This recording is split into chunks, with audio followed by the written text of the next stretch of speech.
Movie की शुरुआत में हमें पता चलता है कि पूरा वर्ल्ड बर्बाद हो चुका है। फिर हम मेन कैरेक्टर एन को देखते हैं। एन अकेली सिटी में घूम रही थी। एन को जीने के लिए जो भी चीजें चाहिए थी वो उठाकर अपने घर जा रही थी। पूरे वर्ल्ड में रेडिएशन फैल चुका है, पर एन जहाँ रहती थी वहाँ पर कोई रेडिएशन नहीं था। वो घर आकर नहा लेती है क्योंकि उसके लिए रेडिएशन अच्छा नहीं है और वो अकेला ही रहती थी। उसे प्रोटेक्ट करने के लिए एक गन और एक डॉग था। ऐसे ही उसने अचानक एक वेगन को देखा। ये वेगन एक आदमी का था जिसका नाम लूमिस था। उसे कुछ पता नहीं था कि इस वर्ल्ड में और भी कोई जिंदा है या नहीं। वो जहाँ पे भी जाती वहाँ कोई नहीं होता था। उसे उस आदमी को ढूंढने की कोशिश की जो सूट में आता है। ये हमारा एक मेन कैरेक्टर है जिसका नाम लूमिस। लूमिस ने जब ये जगह देखी तो इसे बहुत अच्छा लगता है। वो और चेयर करने भी लगता है। आगे जाकर उसको एक झरना मिलता है जहाँ पर वो नहाने लगता है। फिर वहाँ पर एन आती और वो कहती है कि यहाँ से बाहर निकल जाओगे, इस पानी में रेडिएशन है। ये पानी ऊपर से आता है, इसमें नहाना सेफ नहीं है। लूमिस बहुत डर गया था और एन पर गन तान देता है, पर एन के समझाने के बाद उसने गन नीचे कर ली। वो जैसे पानी से बाहर आता है तो उल्टी करने लग जाता है। उसके पास एक सिरप है जो रेडिएशन को बचाने में मदद करता है। वो अकेला कुछ नहीं कर सकता, इसलिए एन से उसने मदद ली। वो बहुत ही कमजोर पड़ चुका था तो एन उसको अपने घर पर लेकर आती है। 2-3 दिनों के लिए उसने उसका ख्याल रखा। उसके बारे में और भी जानना चाहती थी तो उसने वेगन में अपना सामान ढूंढा जहाँ पर एक लड़की की फोटो मिलती। एन को लगता है कि उसकी वाइफ है। बेचारी एन यहाँ पर अकेली पड़ चुकी थी। उसे किसी की जरूरत थी। वो गॉड से प्रे करती है कि लूमिस को बचा ले। नेक्स्ट सीन में लूमिस ठीक हो गया था। वो कहता है कि ये प्लेस बचा हुआ है, शायद यहाँ की वेदर की वजह से। आसपास बहुत सारे माउंटेन थे, शायद इस वजह से। एन को लगता है कि शायद गॉड ने भेजा है और लोगों को ढूंढने के लिए। एन के फादर और ब्रदर थे जो लोगों को सिटी में ढूंढने गए थे लेकिन वापस ही नहीं आए। अपने ब्रदर की फोटो लूमिस को दिखाती है। अब स्लोली स्लोली लूमिस रिकवर कर रहा था। उसने एन को खेत पर काम करते हुए देखा। वो सब कुछ अपने हाथ से कर रही थी। लूमिस कहता है कि तुम्हें ट्रैक्टर यूज करना चाहिए। एन कहती है कि इसके अंदर पेट्रोल नहीं है। लूमिस कहता है कि मैंने एक जगह पेट्रोल पंप देखा है। एन कहती है कि वो इलेक्ट्रिसिटी पे चलता है और यहाँ पर कोई इलेक्ट्रिसिटी नहीं है। लूमिस कहता है कि तुम इसे चेक कर कर तो देख लो। वो चेक करने जाती है। फिर वो ट्रैक्टर चलाने लगती। उसे बहुत अच्छा लगा था और रात को डिनर के वक्त लूमिस और एन बात करते हैं। लूमिस कहता है कि ये सब जो हुआ मैं एक बंकर में था। लूमिस कहता है कि ये सब जो हुआ मैं एक बंकर में था। वो वहाँ पर अपनी लाइफ पूरी नहीं बिता सकता था, इसीलिए वो लोगों को ढूंढने के लिए बाहर आया, पर बाहर कोई नहीं था। एन कहती है कि तुम्हारी वाइफ कहाँ है, मैंने उसकी फोटो देखी है। लूमिस कहता है कि वो मेरी वाइफ नहीं, वो एक जमाने में मैं उससे प्यार करता था पर अब नहीं। वो बिलीव करता है कि वो एक बंकर से निकला है, सिर्फ एक ऐसी जगह ढूंढने के लिए जहाँ पर कोई ना कोई तो होगा। अगले दिन ये फिशिंग करने के लिए गए। लूमिस को ये सब अच्छा लगता है। इस जगह के लिए एन को उसके फादर ने बताया था। यहाँ जीने के लिए जो कुछ भी किया था ये सब उसके फादर ने सिखाई थी। वो खेती कर रही है कि विंटर के लिए अपने फूड बचा सके। लास्ट विंटर में उसकी हालत बहुत खराब हो गई थी। ये हम स्टॉक करके रख सकते थे पर हमारे पास फ्रीजर नहीं था। जनरेटर था पर वो भी खराब हो चुका है। लूमिस कहता है कि मैं चेक करता हूँ। उसने चेक किया लेकिन ये पूरी तरह से बर्बाद हो चुका है। लूमिस को इलेक्ट्रिसिटी जनरेट करने का आइडिया आया। वो कहता है कि यहाँ पर पास ही जाना है, वहाँ से हम इलेक्ट्रिसिटी जनरेट कर सकते हैं। वो जाकर देखता है और इसी के लिए बहुत एक्साइटेड था। इसे बनाने के लिए उसे वुड की जरूरत पड़ेगी। वो सारी चीजें देखता है। चर्च का वुड उसे सब पसंद आ गया था। वो चर्च के वुड से इलेक्ट्रिसिटी बना सकता था। एन कहती है कि हम गॉड का घर कैसे तोड़ दें। यहाँ पर हमें जगह मिली, शायद ये गॉड की वजह से ही मिली। चर्च में एन के फादर पास्टर थे, उन्होंने ये सब बनाया हुआ था।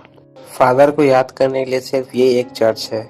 लूमिस को लग रहा था कि हमें फिर से रिबिल्ड करना चाहिए, एक नई जर्नी स्टार्ट करनी चाहिए, लेकिन एन की वजह से ये सब टाल देता है।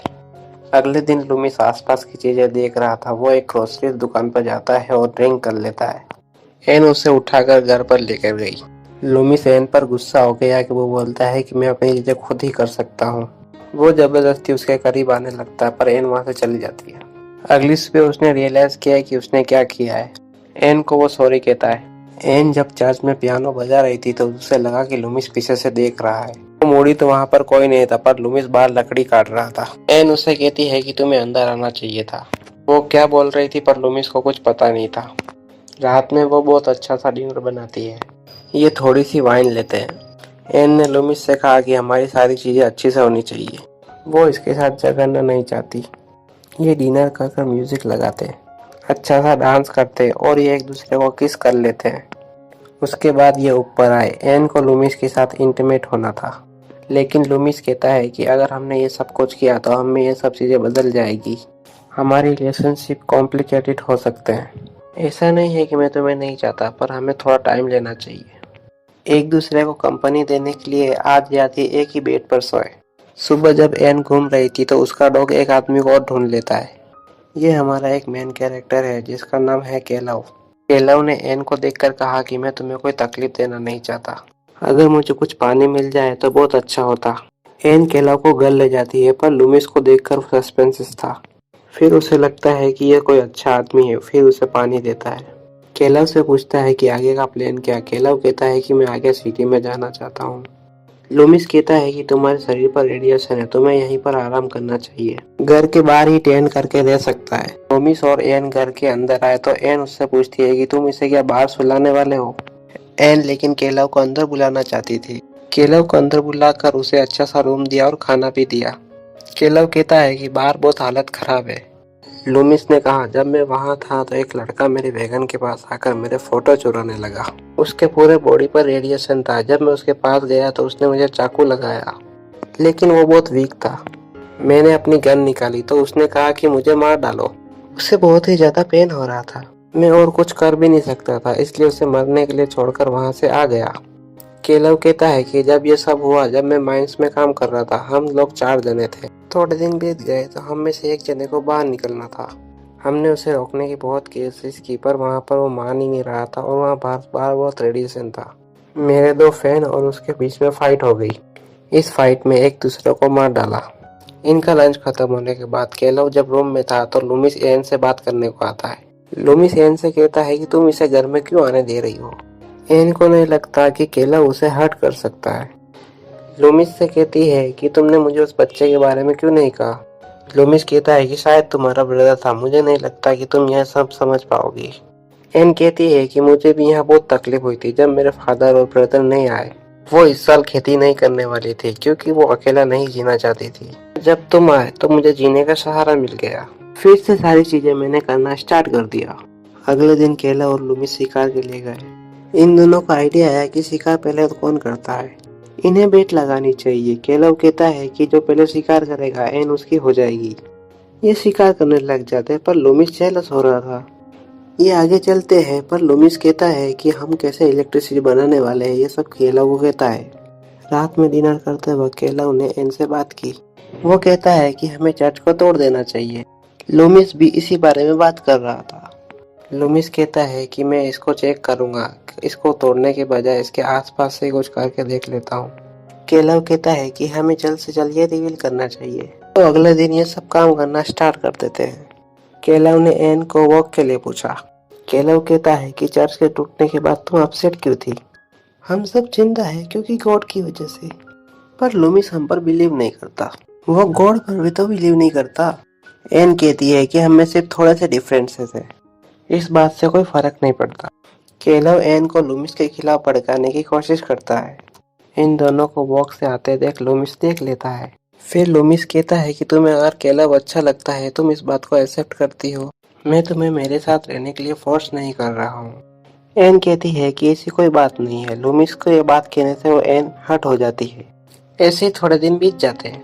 केलव वार्नर में कैसे इलेक्ट्रिसिटी जनरेट करने के लिए काम कर रहा था, लेकिन आज सबने मिलकर डिनर किया। डिनर करने के बाद ये सब लोग डांस करते हैं।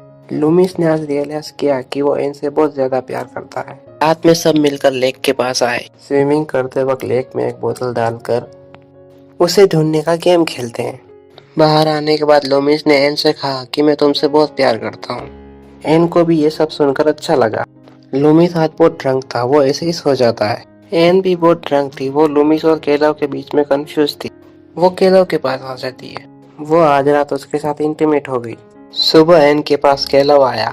इन दोनों को साथ में देखकर लूमिस समझ जाता है कि इन दोनों ने रात साथ में बिताई।